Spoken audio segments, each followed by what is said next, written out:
I am Duke Johnson. I'm a film director, and I have worked primarily in stop-motion animation, and I directed the film Anomalisa with Charlie Kaufman.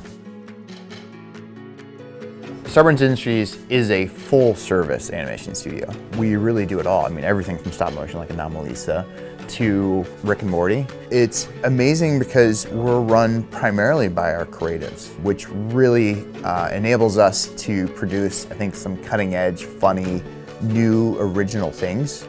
The main reason we went with the ProJet 660 was the color palette that was available.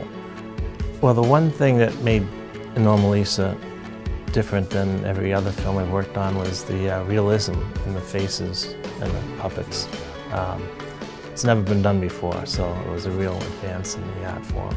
The main advantage is that you can get so much more detail that you just can't get otherwise.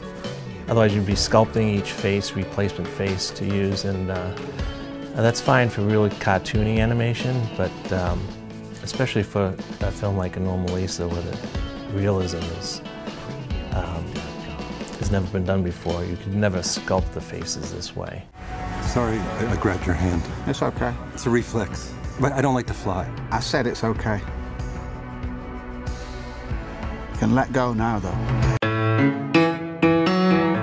Essentially the story, it came out of the character in the story and a need for the characters to be very emotive and to have a very subtle and broad range of emotion. You know, we started looking at all the different ways that puppets can be fabricated. I mean, they can be clay, they can have silicone masks on top of very complicated mechanics, and there's many different ways that puppets are created. And we were looking for a style of animation that would give us basically the broadest range of performance. With the ProJet 660 from 3D Systems, we can print out as many faces as we want. And we have multiple animators working with the same characters, and we don't have to worry about the puppets staying on model, which is a problem in claymation where you have different animators working in the same character. It's always going to be sculpted slightly differently. So it helps keep a consistent look in the puppets.